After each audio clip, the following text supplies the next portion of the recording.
नमस्कार। आज हम बात कर रहे हैं उस मुद्दे की जो भारतीय अर्थव्यवस्था के लिए चिंता का सबब बना हुआ है। डॉलर के मुकाबले रुपया दिन प्रतिदिन कमजोर होता जा रहा है। रुपए का हाल ऐसा हो गया है बिना ड्राइवर की कार, और कार का एक एक पुर्जा धीरे धीरे हवा में उड़ता जा रहा है। इसी तरह रुपया भी धीरे धीरे गिरता जा रहा है। अभी कब तक गिरता रहेगा इसकी कोई गारंटी नहीं है। 2014 से पहले जब रुपया गिरता था तो गुजरात के उस समय के मुख्यमंत्री जी कहते थे कि ऐसे नहीं होता है, इस प्रकार इतनी तेजी से रुपया नहीं गिरता है। नेपाल का रुपया नहीं गिरता, बांग्लादेश की करेंसी नहीं गिरती, पाकिस्तान की करेंसी नहीं गिरती, श्रीलंका की करेंसी नहीं गिरती। क्या कारण है कि हिंदुस्तान का रुपया दिन प्रतिदिन पतला होता जा रहा है, गिरता जा रहा है? ये ऐसे नहीं होता मित्रों। मैं शासन में बैठा हूं, मुझे मालूम है इस प्रकार से रुपया इतनी तेजी से गिर नहीं सकता। अरे ये नेपाल का रुपया नहीं गिरता है, बांग्लादेश की करेंसी नहीं गिरती है, पाकिस्तान की करेंसी नहीं गिरती, श्रीलंका की करेंसी नहीं गिरती। क्या कारण है हिंदुस्तान का रुपया पतला होता जा रहा है? ये जवाब देना पड़ेगा आपको। देश आपसे जवाब मांग रहा है। क्यों देश के प्रधानमंत्री जवाब नहीं देना चाहते? देश का रुपया इतना तेजी से पतला क्यों हो रहा है? डॉलर के मुकाबले रुपया क्यों कमजोर होता जा रहा है? देश के प्रधानमंत्री को जवाब देना चाहिए। गुजरात के मुख्यमंत्री देश के प्रधानमंत्री से सवाल पूछ रहे थे, और सवाल वाजिब भी था, क्योंकि रुपया क्यों पतला होता जा रहा है, क्यों कमजोर होता जा रहा है, क्या कारण है? लोकतंत्र में सवाल पूछना लोकतंत्र को मजबूत करना होता है। लेकिन आज के प्रधानमंत्री क्या बताएंगे क्यों पतला हो रहा है रुपया? क्या उस समय के गुजरात के मुख्यमंत्री आज के प्रधानमंत्री बताएंगे कि रुपया क्यों गिरता जा रहा है, क्यों कमजोर होता जा रहा है? कब रुकेगा कमजोर होना डॉलर के मुकाबले? ये ऐसे नहीं होता मित्रों। मैं शासन में बैठा हूं, मुझे मालूम है इस प्रकार से रुपया इतनी तेजी से गिर नहीं सकता। अरे ये नेपाल का रुपया नहीं गिरता है, बांग्लादेश की करेंसी नहीं गिरती है, पाकिस्तान की करेंसी नहीं गिरती, श्रीलंका की करेंसी नहीं गिरती। क्या कारण है हिंदुस्तान का रुपया पतला होता जा रहा है? ये जवाब देना पड़ेगा आपको। देश आपसे जवाब मांग रहा है। 3 दिसंबर 2025 को भारतीय रुपया अपने ऑल टाइम लो पर पहुंच गया। डॉलर के मुकाबले रुपया 90 रुपए 21 पैसे के स्तर पर बंद हुआ, जो अब तक सबसे बड़ी गिरावट है।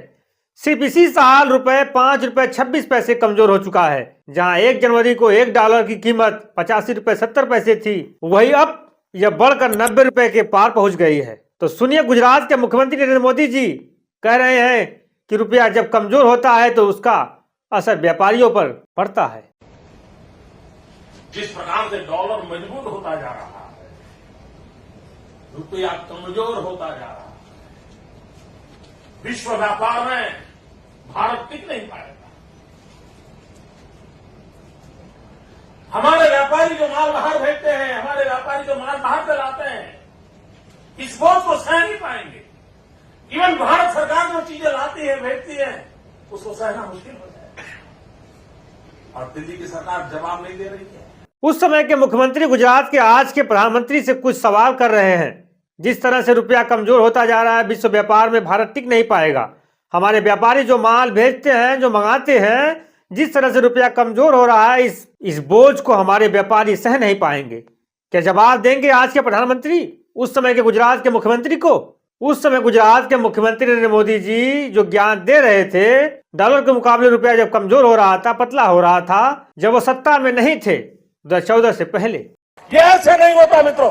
मैं शासन में बैठा हूं, मुझे मालूम है इस प्रकार से रुपया इतनी तेजी से गिर नहीं सकता। अरे ये नेपाल का रुपया नहीं गिरता है, बांग्लादेश की करेंसी नहीं गिरती है, पाकिस्तान की करेंसी नहीं गिरती, श्रीलंका की करेंसी नहीं गिरती। क्या कारण है हिंदुस्तान का रुपया पतला होता जा रहा है?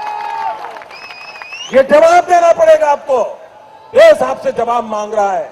1 जून 2014 को 1 डॉलर की कीमत भारतीय रुपए के हिसाब से 59 रुपए 21 पैसे थी। आज नरेंद्र मोदी जी तीसरी बार प्रधानमंत्री बने हैं और रुपया इतना कमजोर होता जा रहा है, 90 रुपए के पार हो गया है। लेकिन प्रधानमंत्री की छवि अभी नहीं गिरी है, क्योंकि उनकी छवि को संभालने के लिए गोदी मीडिया है। 24 जुलाई 2013 को नरेंद्र मोदी जी ने ट्वीट किया था, ऐसा लगता है कि यूपी सरकार और रुपया एक दूसरे से प्रतिस्पर्धा कर रहे हैं कि कौन अधिक गिरेगा, रुपया या प्रधानमंत्री। नरेंद्र मोदी जी के दूसरे कार्यकाल में स्मृति ईरानी का बड़ा बोलबाला था।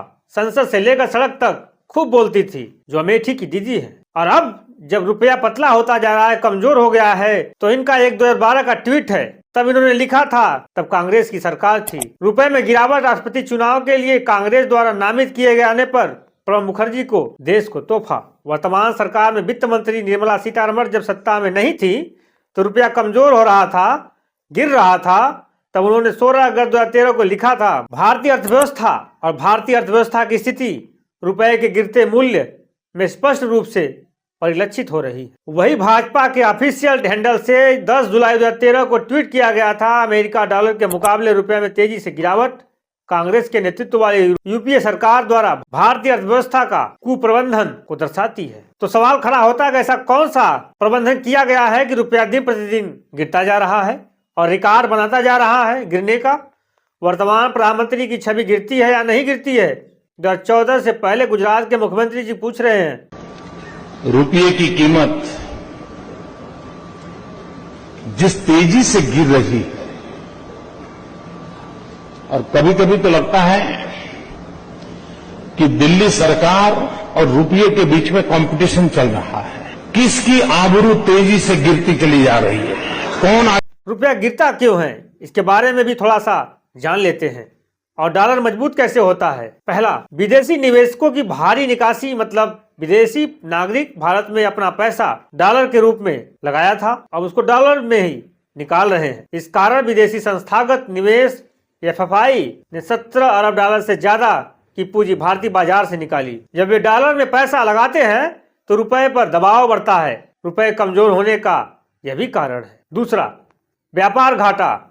रिकॉर्ड स्तर पर अक्टूबर 2025 में भारत का व्यापार घाटा 41.7 बिलियन तक पहुंच गया। अगर इसे हम आपको भारतीय रुपए में बताएं तो 3,60,000 करोड़ रुपए का व्यापार घाटा भारत को हुआ, जिसमें आयात बढ़ा, निर्यात घटा और डॉलर की मांग बढ़ी। रुपए कमजोर होने का यह भी कारण है। तीसरा, अमेरिका टैरिफ नीति। अमेरिका ने भारत पर 50% टैरिफ लगाया, जिससे भारतीय निर्यात महंगा हो गया। इससे निर्यात घटा और डॉलर की कमी बढ़ी। रुपए कमजोर होने का कारण यह भी है। चौथा, वैश्विक अनिश्चितता। रूस यूक्रेन युद्ध और अन्य भू राजनीतिक तनाव के चलते डॉलर को सुरक्षित निवेश माना जा रहा है, जिससे डॉलर मजबूत और रुपया कमजोर हो रहा है।